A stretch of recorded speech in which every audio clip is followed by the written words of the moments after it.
Welcome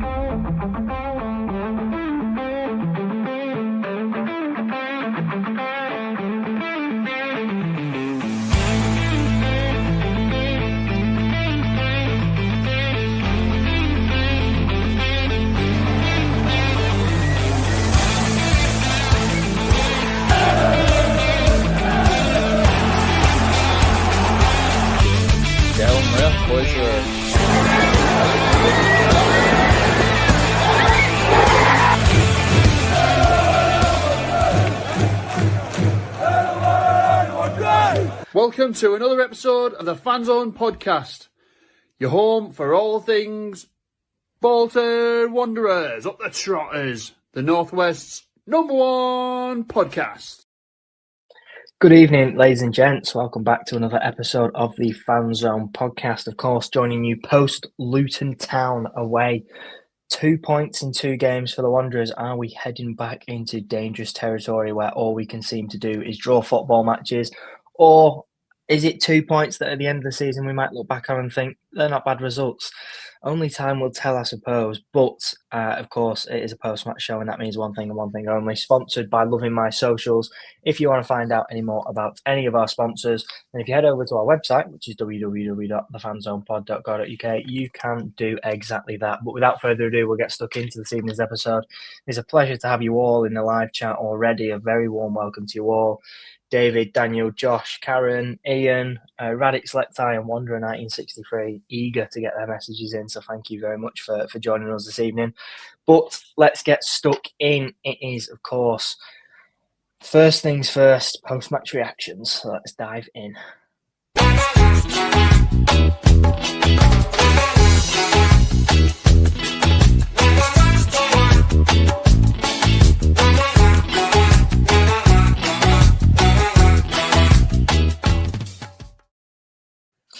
As we said, a point on the road, that makes 2 points in 2 games. What a 0-0 draw against Bradford and a 1-1 draw against Luton Town. A game in which was definitely, in my opinion, a game of 2 halves. I thought the first half we were largely the better side. And then the second half painted a very different picture indeed. And obviously that red card sending us down to 10 men didn't help our cause whatsoever. But Dan, we'll hand over to you first. Let's just get your initial reaction on the game. How are you feeling straight after it? And has that changed since you've had a little bit of time to mull things over? Like you said, Ben, definitely a game of 2 halves. I think going into half-time, we were just that final pass or decision-making away from creating good opportunities.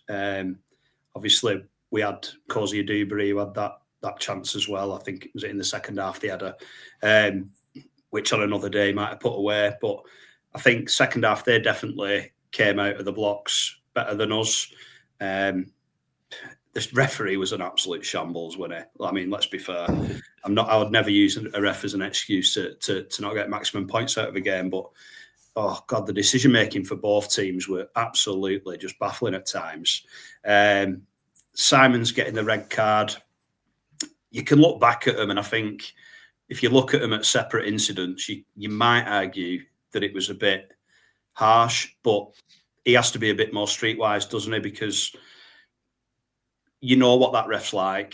The kind of decisions he's been giving all game, you know you're giving him the option to put his hand in his pocket and give you a card. So bit silly on his behalf, bit naive perhaps. And in the end, probably a good point because they were knocking on the door, weren't they? It were all one-way traffic pretty much.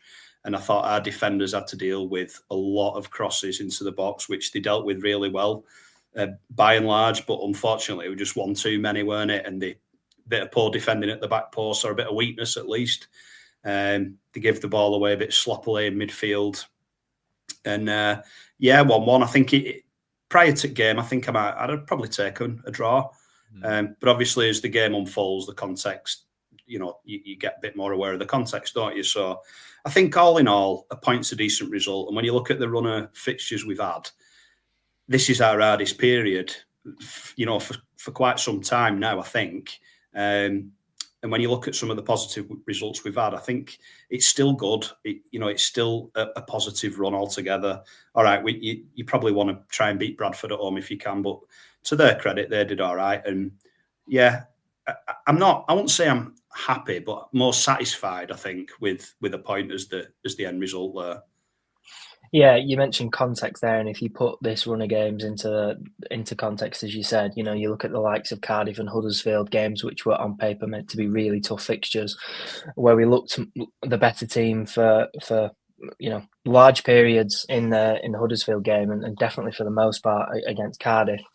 And perhaps again, we might look back on this at the end of the season and think they weren't too bad results. And it's that same old story, isn't it? That these 2 points that we've picked up might start to look a little bit like 2 good points, but only if we then go and follow it up in the league with performances against the likes of Mansfield, Exeter, Wickham, which are coming up, all games which we have to be winning. But Ben, Daryl's put a comment in the chat, and it's from Daryl, who's a friend of the show, so a very warm welcome to you, Daryl. He said points dropped, our own doing, a real lack of composure on the ball, poor game management, and rushing free kicks when we were 1-0 up, mad. Subs too late and some poor individual performances costing us, which I think is a relatively fair assessment.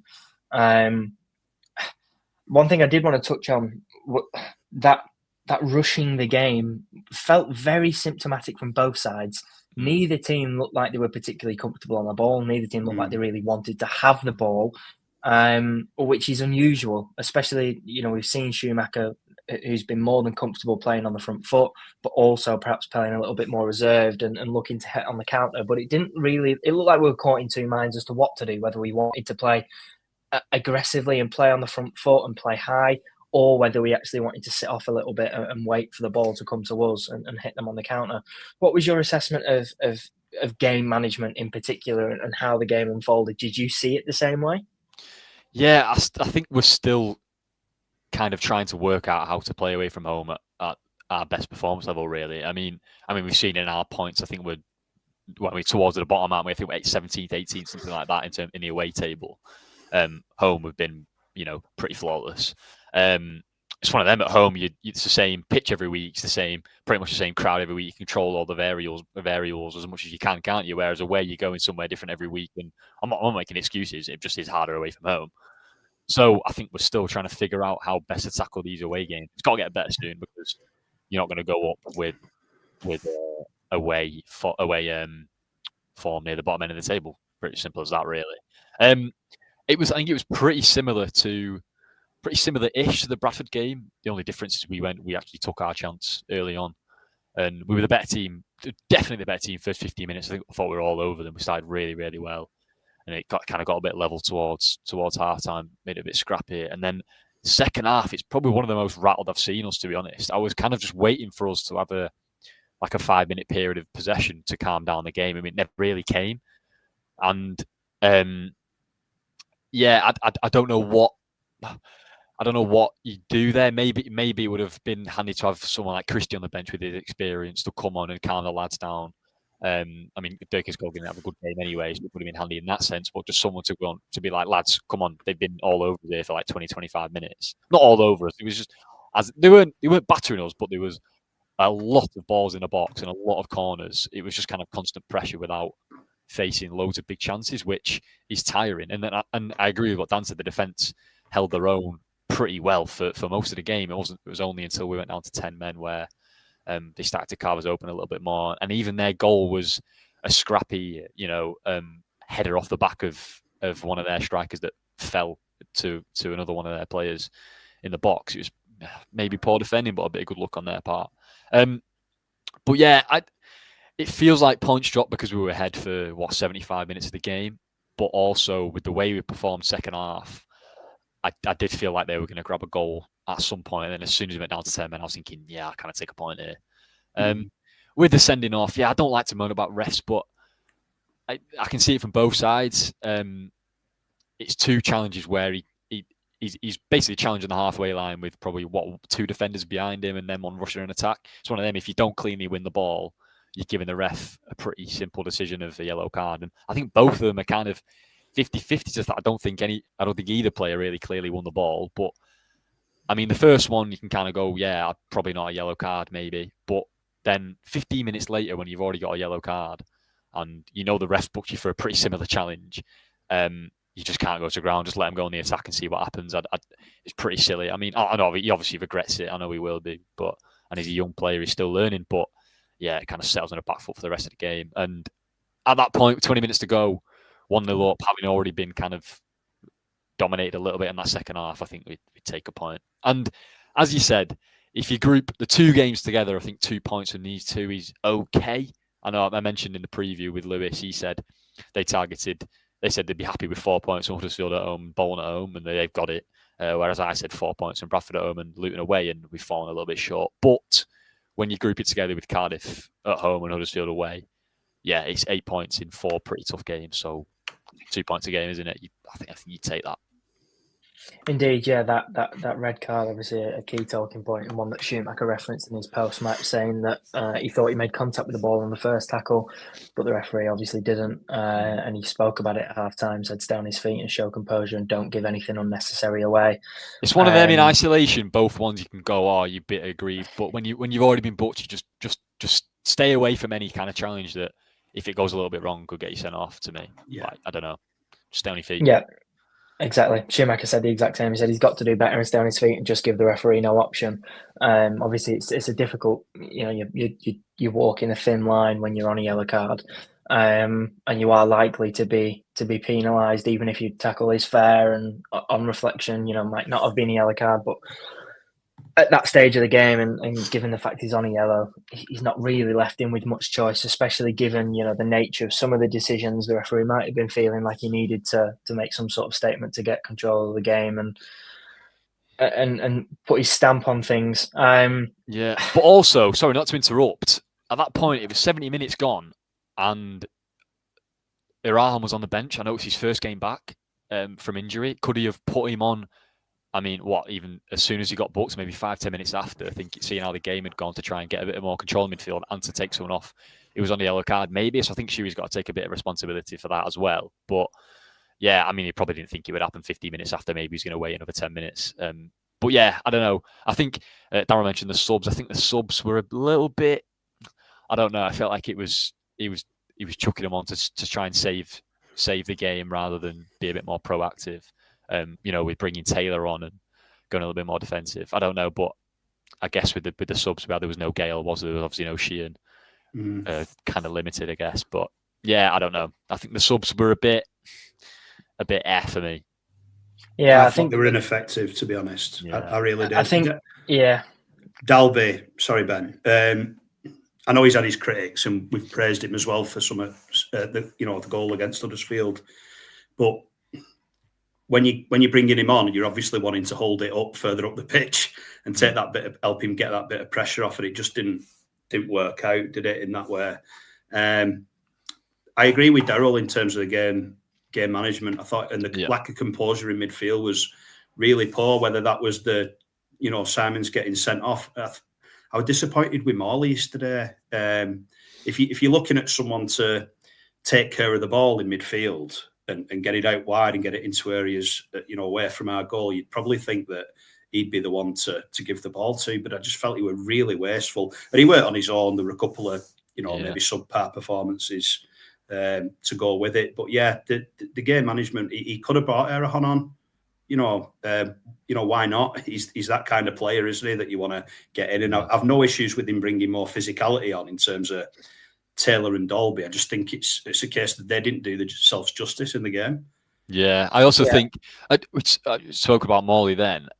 Not to single him out, but Lewis on the preview, if you've not seen it, actually chose Morley in his player swap. I said he wanted to go a bit different. Everyone picks a Mario Koji-Dure, and he said, I mean, based on the first half of last season at Wickham, where he looked like the best midfielder in the league, he picked him from that, and he said, I don't really quite know what's gone wrong at Bolton. And I said then, I feel like he started off really well, looks pretty good, and then as soon as Sheehan took over him in the pecking order, I feel like we're still waiting for him to take that leap into becoming a more complete midfielder. And I feel like he has good games here and there, but he doesn't put together enough consistent performances. And yesterday was another one where you kind of like, you're right, you're waiting for him to grab the game and say, lads, let's settle down here. I'll keep the ball. I'll keep the ball ticking for a bit, and it just never really came. No, and I'm a massive fan of his ability. Yeah, you can't knock his attributes, But it's how, when's he going to put it together in terms of like really running a midfield, because he's got the attributes to do it. You know, I know he's not perfect, but you just feel like sometimes, and again, it sounds harsh maybe, but you want to see a bit more of him because you know he's got the quality. Yeah. You know, it just feels like a long time since I've walked away from a game and gone, wow, Morley absolutely ran the game today. Where you know when we saw Sheehan do that pretty much week in, week out a couple of seasons ago, didn't we? And he's done it this season as well. Yeah, I think that with Morley, it's been different. It seems like he's always struggled with being out of the team. You know, when he was at Wickham and he was a guaranteed start and there was no one that looked like replacing him, it looked like he had the confidence to go out there and show what it was about. Yeah. But it looks like he struggled with having that competition. And, you know, some players thrive on that and will raise the bar. But it looks like Morley's really found that difficult. And you would have thought with Sheehan being suspended and Arahan coming back from injury and Simmons coming back from injury, that would have been his chance to stake his claim and say, no, look, this is my spot. But it doesn't really feel like he's grasped that chance. Yeah, because that's exactly what Sheehan did, didn't he? It looked like Simons and Arahan was going to be the midfield too. All of a sudden, Arahan gets a little injury. Sheehan comes back into the team, and he was brilliant for the 3 or 4 weeks out. 3 or 4 weeks that Arahan was out, and looks like our best midfielder at the minute. So you have to take your chances when you get him. 100%. You do. And Schumacher's said right from the start of the season that this season is any season is a team game. And when he's fortunate to have such a big squad at his disposal, everyone's got to earn their right to play.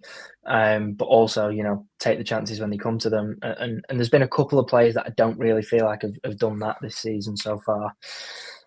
We'll move on slightly from post-match reactions, and we'll go into man of the match and see if we can pick out one standout performer, which I think will be somewhat of a challenge. Certainly more difficult than recent weeks, anyway.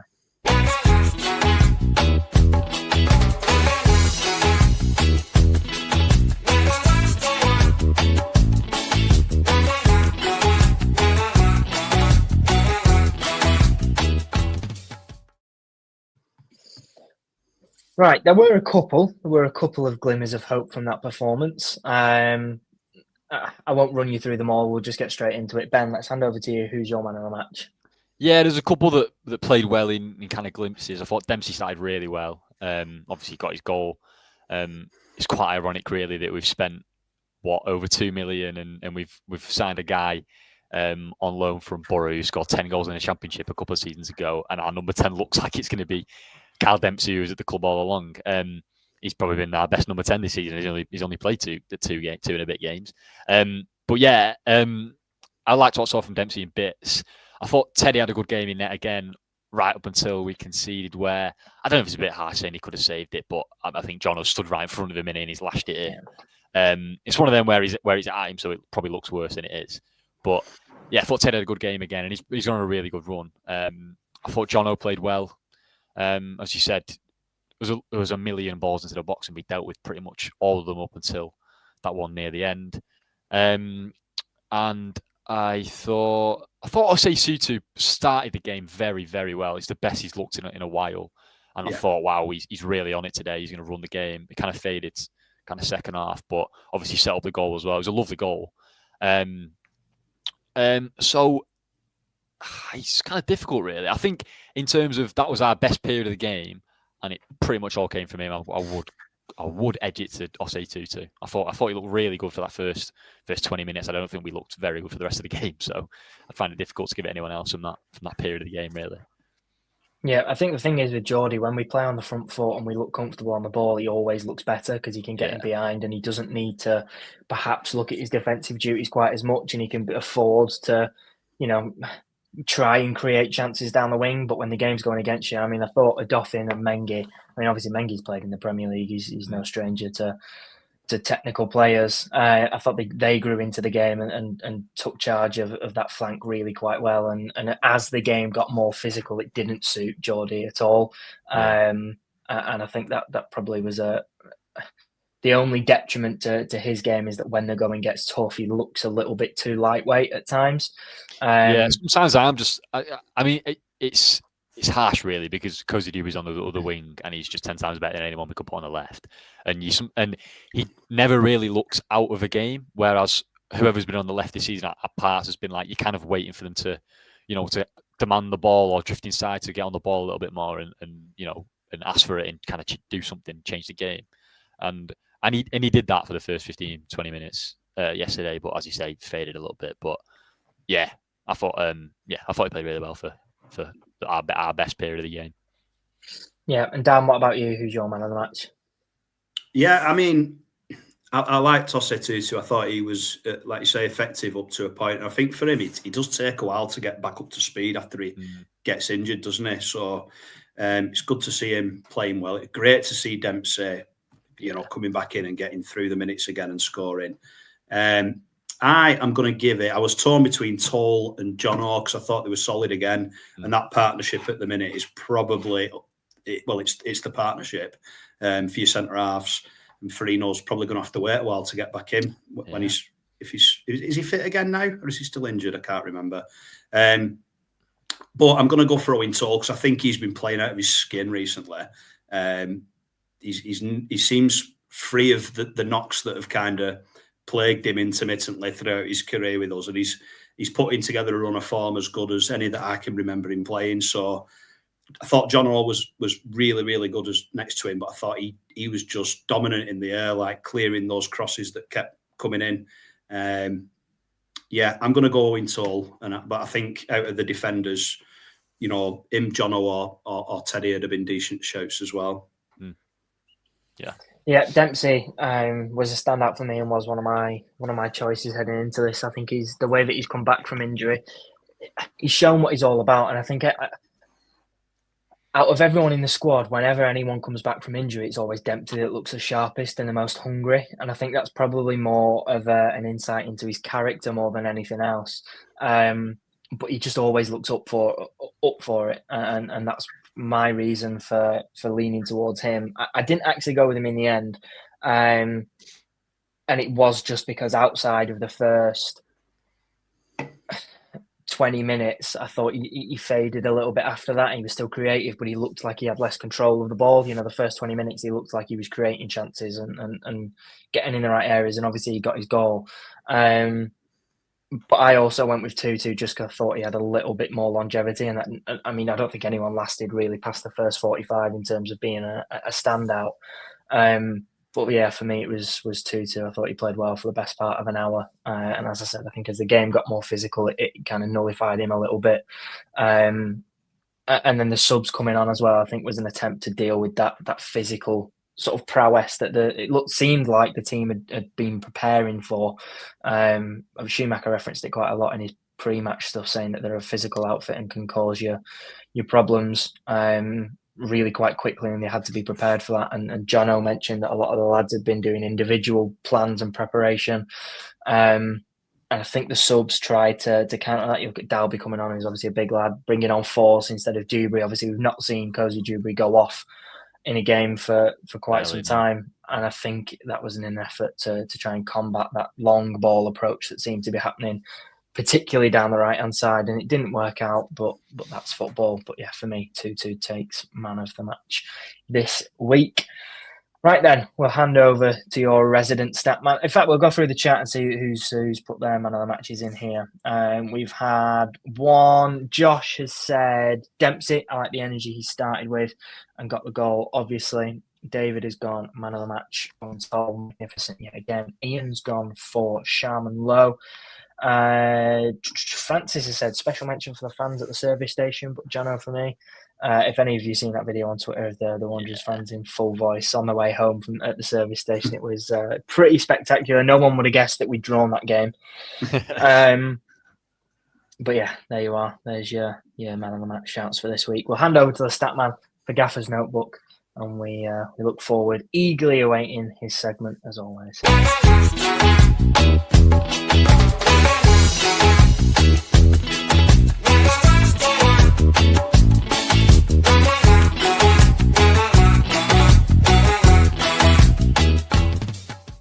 Hello everybody, welcome back to Get Stats On with the Statman, and today we're of course going to preview this weekend's game against Luton Town. And this could be a bit of an interesting one, if I do say so myself, because Luton are a very interesting team. Of course, they didn't have the best start to the season, but they were a Premier League team just 2 years ago. And while the squad has changed a little bit, they've still got some quality players. Ted Mengi. I'm a big fan of Mr. Ted Mengi, and let's forget who he used to. Hello everybody, welcome back to the Gaffer's Notebook, where today we're of course going to review the 1-1 draw against Luton Town. Now, the stat man is in his Christmas jumper. The most wonderful time for a beer, because, I mean, it is, let's be fair. But, yeah, the stat man has also levelled up here, because he's got his notes over there now, so if you ever see him going like this, he's just checking that he's saying what he wants to. And that means we can put full attention on the tactics board, which of course will come on your screen in a little bit. So, the first thing I want to say is, in the end, it probably was a decent point, wasn't it? I mean, it could have been better. It could have been worse. But I think you sat off a bit too much towards the end, especially. Now, I know I did say in the preview, they haven't had as good results when they've dominated the ball, but there's a difference between dominating the ball in your own half and dominating the ball on the edge of your opponent's box, and I think that was the main thing. Now, the stat man is going to have to pick up his notes here, because I'm going to say a couple of things. Kyle Dempsey, let's read off his stats for the game, shall we? 32 touches, 3 in the opposition box, 2 passes into the final third, and 2 ball recoveries. On paper, not the best game. Mason Burstow, 2 chances created, 3 passes into the final third. Again, not the best game. However, together, they made quite the difference. So let's go to the tactics board. Hopefully it'll be on your screen now. And so we can see we're set up in your formation and in theirs, of course. I have highlighted the midfield three, and we'll come on to why in just a little second. But the key men in this here right now are, of course, Mason Burstow up front and Kyle Dempsey, who played as the number 10. I hope you're with me so far. Now, Mason Burstow, he's not your traditional number 9 because he quite likes to do this and peel off the back line. Let's just draw an arrow to make it simpler. Whoa, what have I done here? He likes to go there, right? I know it's not got an arrow on, but you see what I'm saying. And, in turn, Dempsey likes to make that run, which is very, very good, because when Burstow peels off into this space, their defence, usually the middle centre-half, this man right here, has to decide whether to follow him or whether to stay back. Now, if he follows him, there's a whole lot of space for Mr. Kyle Dempsey. If he doesn't follow him, there's a whole lot of space for Mason Burstow. So, I think you can see what I'm trying to say. And, to be fair, Burstow has been doing this all season, has he not? But the person in the number 10 position, whether it's been Marcus Force or Joe Randall, John McAtee, even Aaron Morley, haven't understood it as well as Kyle Dempsey seems to, because the first goal came from Burstow dropping off and Dempsey making the run into this sort of area. And to be fair, Burstow was probably in a great position on the edge of the box waiting for the cutback from the winger over here. He would have been prime for it. But fell to Dempsey, good turn, good finish.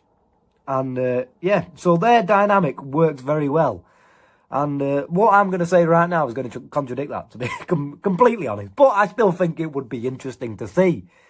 So, obviously, you're playing a bit of a 4-2-3-1 right now. I wouldn't mind, especially with this midfield three, if it was more of a 4-3-3 with one holding midfielder. And that would, of course, be Javier Simons, right?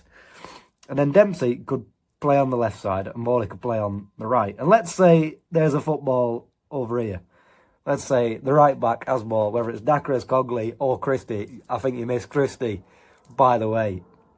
His crossing would have made a big difference for Burstow. But anyway, let's say the ball is over here. Then, Cozy Dubry can hang wide. Morley can push up into this sort of space. Simons can shuffle over and Dempsey can shuffle over, right? If he needs to, whoa, my voice just went. If he needs to, Dempsey can drop into this sort of area a bit deeper, but he's got the energy to make that run. Yes, it'd be a very late run, but as we said with Burstow before, if the ball ends up out here somewhere, there's going to be a great opportunity for a cutback that Dempsey is going to be arriving onto. And the same could be on the other side. Let's say Conway's got ball at left back, right? Then Dempsey can push up, Simons can shuffle over, and Morley can shuffle over. Cozy Dubry could tuck in if he wants to, and then he could hold this space. Or Morley can make that type of run, because we all know he likes to get forward too. So I think playing that sort of midfield would have quite a lot of variety to it, and it could definitely be an option, especially against the bigger sides where you sort of have to deal with life without the ball a bit more. And yeah, that's pretty much all I've got to say. I think it was an okay performance.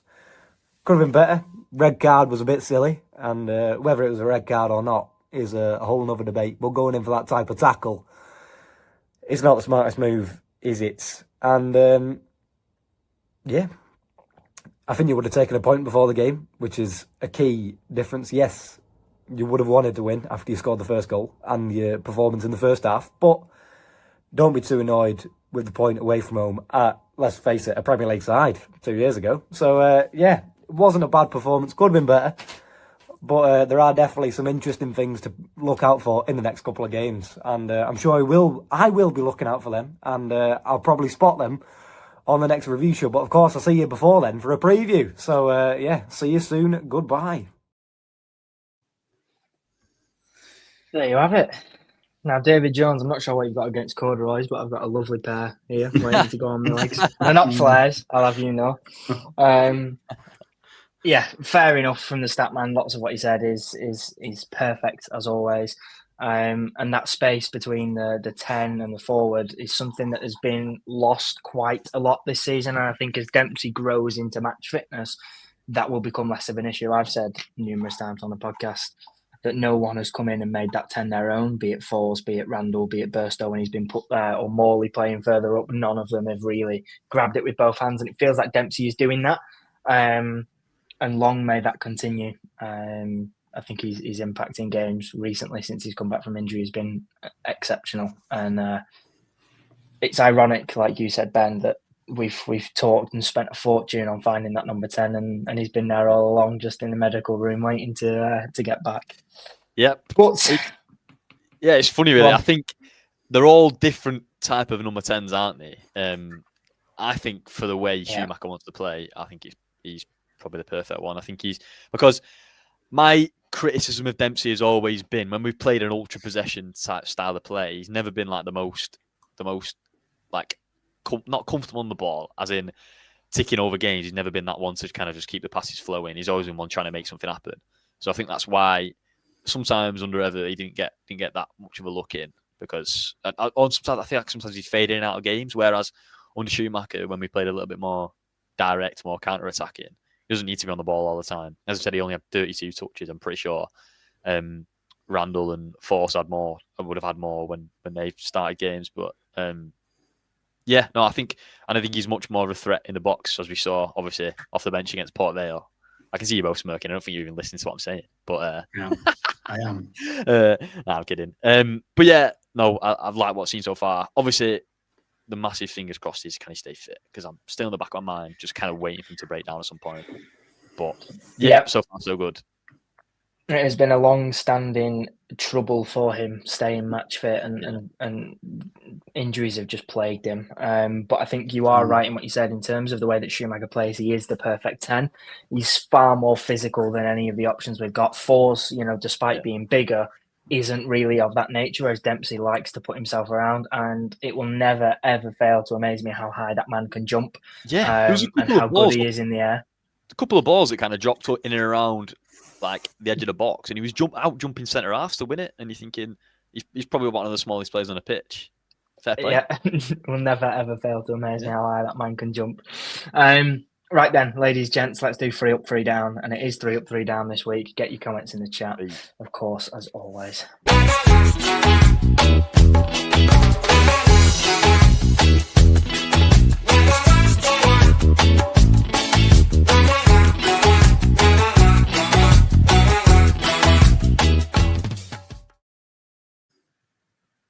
Right, let's kick things off. We'll start with your downs, please, Ben. My downs. Well, my Saturday looked a bit different this weekend because my dad went away with my mum. It's usually us two watching it in the living room, or listening to it on the radio, or whatever's legal. But instead, they were away, so I went to my mates, and we were planning on watching Stranger Things all afternoon. And I was just going to sit and watch it on my phone, or listen to it on my phone, whatever. And put Stranger Things on, and we all gave up after about 45 minutes because I don't know if it's going to be an unpopular opinion, but I thought it was pretty. So I didn't even have that to distract me in the second half when it was looking a bit nervy. So yeah, that's my down really. Stranger Things would be a bit disappointing. I'm gutted to hear that, I have to say. Yeah, I mean it's one of them. I'm definitely still going to watch it. Definitely still going to watch it, but yeah, I don't know. Just feels a bit. It's been about 5 years since the last season. I feel like, and all the kids that used to be kids are now about 28. So yeah, I feel like it's not really the same anymore. But anyway, yeah. Also, Sam's red cow was a bit annoying. Yes, the thought. Yeah. Dan, what about yours? My down was the abuse that my Christmas tree's been getting in the last 5 minutes. But in a football sense, what's wrong with that? That's a nice tree. We'll have to Kids have decorated it. it. That's why it's like kind of heavy from that kind of area, and then balder than my head on top. But we'll have to do a podcast episode where we review the Fanzone pod Christmas trees and see who gets the winning hang vote. on. Well, David has now said his up is my tree, so well done, David. Appreciate you. My up in the game, my down in the game was just another point, from a winning position. I suppose it weren't the worst in the world, but I'd have liked to see us held on for that 3 points because it's always nice to see you pushed up as high as you can get in the league, innit? And we could have gone top after the Bradford game. We could have moved up the league table by winning at Luton, but it's a minor down. It's not the end of the world. Yeah, my down this week was that around about the 70th minute, I think, I had a parcel delivered from Amazon. No, just bear with me. This does make sense. I had a parcel delivered from Amazon, and as I was opening it with a very specific instrument, actually. For those of you that have been watching the Fanzone podcast for a little while, you might have seen our Secret Santa episode from last year. And it must have been earlier actually than the 70th minute, but I got a delivery from the Amazon man, and I was opening it with the very knife that our resident statman got me. And unfortunately, as I was opening said parcel, I went right through the cardboard and I stabbed myself in the end of the finger. And no sooner as I realised that I'd stabbed myself in the finger, Luton scored, and it was just a disastrous series of events. It felt like it was all premeditated. So I'm going to blame the Amazon man or the stat man for buying me a knife for Secret Santa. I was going to say, Amazon delivery driver's got nothing to do with it. Yeah, leave him out. Well, poor timing, if you ask me. It was late on delivery. It should have been out earlier. So I'm blaming him. Fair enough. Anyway, positives then, please, ladies and gents. Let's get some in the chat as well. Ben, start with you again. Sounds a bit boring, but just still unbeaten. Still since Burton. I mean, it's been a tough run of games. It's one of them. I mean, obviously, we mentioned it before tonight, but we looked ahead and we had Peterborough, Burton, and Northampton, didn't we, all three, and we only got 3 points. And then you're thinking, it's a bit. That was an opportunity to get at least 7, maybe 9 points. Yeah, we've been pretty disappointed. Looked towards these 4 games and thought, it's going to be pretty tough going into them. And yeah, we got 8 points from them, unbeaten, and only conceded the 2 goals. I think the defence has been massively better since that Burton game. I remember going in on our defence a little bit. I think it was Johnson in particular, who has been fantastic since then. But yeah, the defences have looked a lot better, and they've had to weather probably the 2 biggest storms we've had, as in like constant pressure in this kind of towards the end of the Bradford game and then all second half yesterday, and they dealt with it pretty well. Apart from one moment where it bounced around in the box and landed at one of their guys' feet. But yeah, I think the defence has been massively improved over the last month or so. Yeah, very fair points indeed. And Dan, what about yours? Well, it's the number 10 conundrum, and we've finally seemed to have cracked it. As you know, touch wood, Carl Dempsey can stay fit. He obviously Schumacher. He started the last 2 league games, hasn't he? And even though he can't be anywhere near fully fit. I know he's a fit lad anyway, generally, but coming back from an injury like that, you would expect it to take him, maybe a month or 2 to get up to speed. But I just love the way he plays. He brings like attributes from sort of central midfield, but then adds to it because his movement's so good and his like late runs into box are just fantastic. And if we're going to play quicker football, he's ideal to play in that position, because if Burstow's dropping deep, I know Statman touched on it, and it's spot on as usual from him, by the way. If you've got Burstow dropping deep and him running off, it just creates another problem for the opposition, doesn't it, in terms of who's tracking him. And he can finish. He's always been a good finisher. He talked about his heading ability. He's got a great leap on him. He's got so many positive attributes, and hopefully we can shut up now about, is it McAtee? Is it Randall? I feel a bit for Force, because I do really like Force, and I'd like to see him kind of fit into the team at some point. But Dempsey, he's come back and he's kind of cemented himself already in that 10 role, I think. And he seems to suit how we play. So, yeah, a massive up and Carl Dempsey. Yeah, I think with Dempsey, obviously we mentioned that he's kind of been made of glass over the last couple of years. I think he mentioned on that on the interview he did with in the Wanderer, didn't he, that he's took rehab so much more seriously this time, and the club have took it a lot more seriously, where maybe this time last year he'd have been thrown in probably a month ago or a month and a half ago, whereas they've made sure he's absolutely 100% fully fit, ready to go before, not taking any chances before he can start games again. So maybe he's fit enough to start. I mean, he obviously is. If he started him, he won't start him. But I'm just saying, I think to get into that rhythm and pattern of games, I think going back to last season, it would have been him knocking on the door, wouldn't it? So I think he's probably matured in the fact that I'm not going to rush back. I don't need to rush back because we have the squad, the depth in the squad anyway. So yeah, hopefully, long may it continue, because I love Carl Dempsey, and I think we all do, don't we? We all appreciate what he brings and what he's all about, and how he represents the shirt when he wears it. And if I want to see anyone make a success of that role, it's him. Yeah. And also, sorry to interrupt again, but mentioned about the late runs into the box. Feels like the different players, but that specific attribute, he's got a bit of a Kieran Lee about him. I used to absolutely love Kieran Lee when we needed a goal and we were putting pressure on a team and we flashed balls into the box.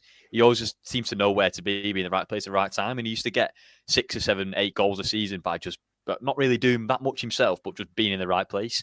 And Dempsey seems to have that about him. I mean, both his goals already have just been he's been in the right place in the box to feed off a cutback, hasn't he? And that's what I don't think any of our number 10s do. I mean, maybe Force has it a bit, but yeah, Dempsey's done it twice already this season. Yeah, we've had a few historically, haven't we? Who've been like pretty good from deep getting into the box. I mean, Kevin Nolan was probably the ultimate, and Josh Vella. Vella as well had that really good season, didn't he, when he was playing off Zach Clough? Yeah. But crack on. Let's hope he carries on, Dempsey. Fantastic. Indeed. My up from this weekend's game was that I, unlike quite a lot of games this season, I was actually at home to watch it, and I watched it with my grandparents. So I watched it with my nan. My nan is a very precious human being, and she has, of late, maybe this season, really turned into a little bit of a Wanderers fan. We took her to her first game at the start of the season, and she absolutely loved it. And now she religiously watches them on the telly. Even when I'm not there, she'll put the football on in a perfectly legal way. Oh yeah, sure. Forgot to mention that she lives in Germany, so she gets all the games on Wanderers TV. But yeah, that's my up from this weekend. That's why I'm a little bit tired this evening. Travelling back from Germany is a long way. But yeah, that's my up from this weekend. And let's move on. It is time for Fan Focus. And you know what that means? It's your chance to get your say on the show. So get your comments in the chat and we will have a little discussion about them.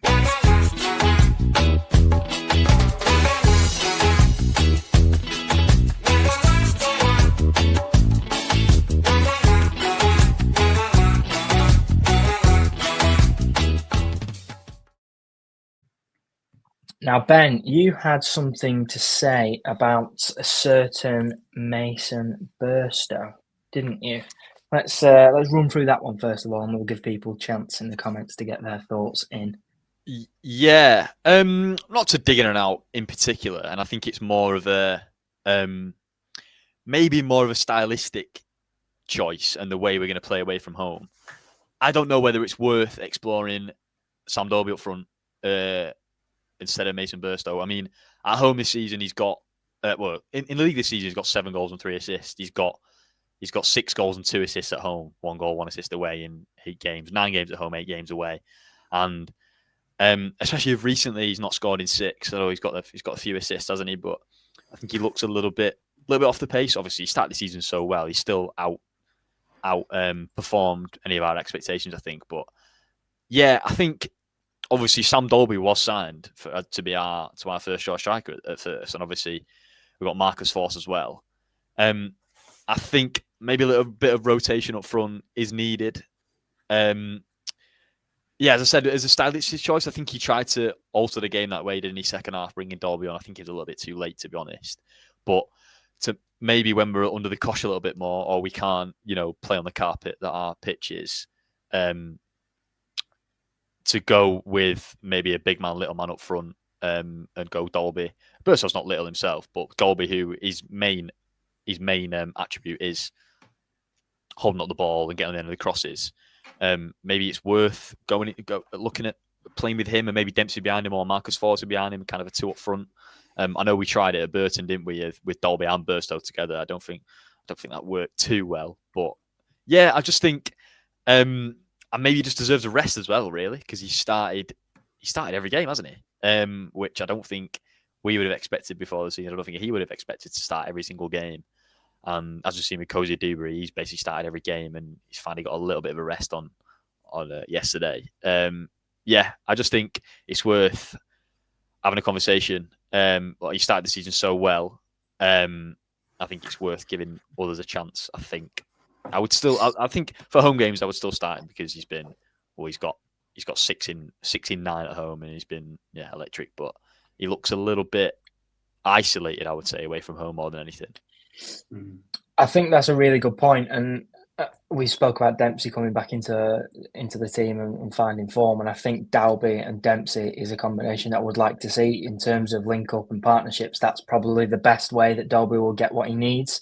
In terms of having that run. Obviously Burstow can do it, but he is more of a forward, and when he plays in that 10, it looks like he either comes a little bit too deep or plays a little bit too high and doesn't quite know where to sit, whereas Dempsey's timing of the run is perfect, but he also offers that combative nature that can complement Dalby quite well. Dan, what are your thoughts in terms of that striker option? Obviously confidence is key for strikers, so it's difficult to chop and change too much, but would you like to see Dalby start more away games and perhaps stick with Burstow at home, or are you going for a straight swap? Well, I'd be surprised if they don't rotate him at some point, just purely because you've got 2 strikers there, slightly different qualities, and you'd like to think that there's going to be games better suited for one over the other. I'm not overly concerned with Burstow, to be honest. I don't think he's been bad. No. Yeah, not necessarily. Not necessarily had as much service as he might have been doing earlier on when he was scoring. He's still working tirelessly up top, but I think you have to remember he's a young lad, and he's playing probably his first proper season as a striker, where he's like the main man at a club. He's going to have little blips like this, and that maybe is the time for Shuey to think. If his performance levels drop, you've got Dalby there who's waiting to stake a claim and to be in the first team, but I don't think he's playing badly. I think it's probably more on the rest of the team to get him in them positions where he can get a strike off at goal, which I don't think we've really done as much recently.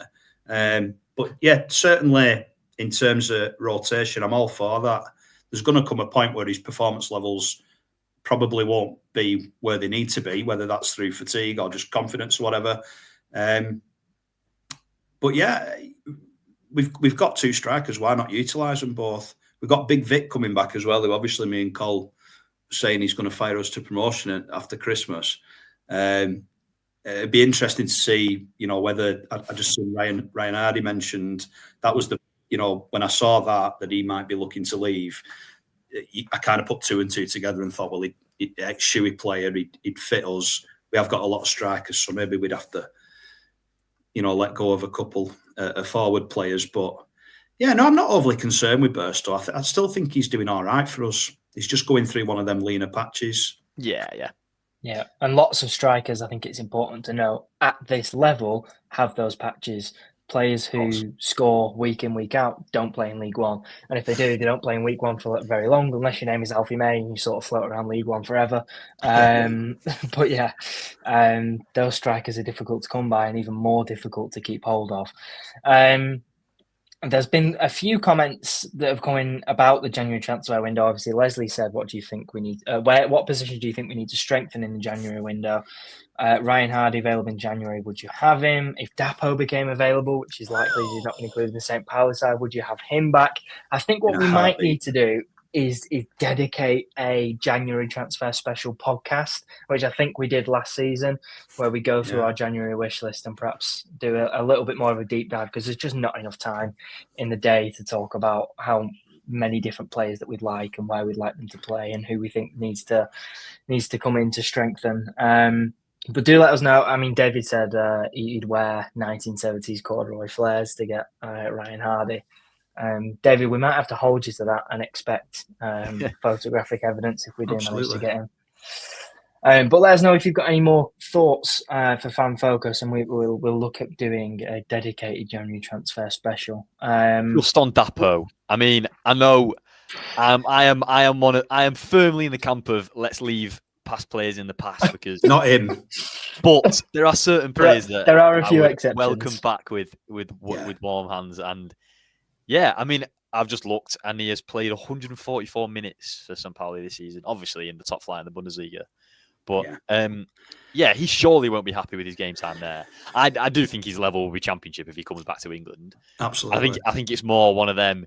If we go up next season, give him a ring and say, "Hi mate, we're in a league above now, and do you want to come back home?" But yeah, I mean that'd be the dream. Me and Cole spoke about this after last week. When was it? I can't remember when it was. I think after one of the previews we did, we were chatting for a bit afterwards, and we were saying, could you imagine if we go up and Brighton say, you know what, you can have Cozy Dewey for another season, and we can somehow tempt Dapo to come back. Having both of them on the wings would be unbelievable. Not worth thinking about, if to be honest, because it is worth thinking about. I mean, it's not going to happen, but it's well worth thinking about.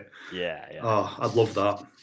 Yeah. It is worth mentioning that Dapo's contract expires not this summer but the summer after. So at the end of the season, he will only have 1 year left on his deal. And so if we are in the mix of the top two and looking like the Championship is an outcome, then who knows? Maybe. And while we're on that train of thought, Paris Magoma's barely played, has he? For getting back. Should we just get the band back together? Yeah. Cameron Jerome's just signed somewhere. I'm sure we could have him back as well. Yeah. Stephen Dobby did all right. Not Stephen Dobby. Scott Arfield did all right. Did anyway left us last year? Yeah. He's no chance. One hell of a player. Yeah.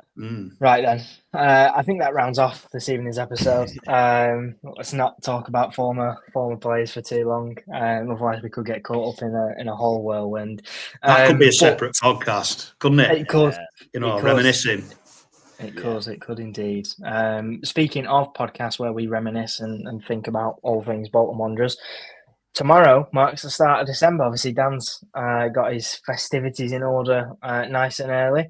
But the Fanzone Advent Calendar is coming to you very, very soon as well. And with that comes all new content, both on our socials and in the form of podcasts. So What you'll have to keep an eye on is our socials, and perhaps make your way over to our Patreon as well and have a little nosy over there, because there are some things coming your way very, very shortly. So keep your eyes peeled for that. We can't wait to show you what we're planning for December. But you've been watching the Fanzone podcast. Until the next time, take care. And we will see you all in a little while, because it's cup fixtures soon and we don't do podcasts for them. So a nice little Christmas break. Nice early Christmas break for the Fanzone podcast. Take care. We'll see you all soon. See you later, Bye-bye. guys.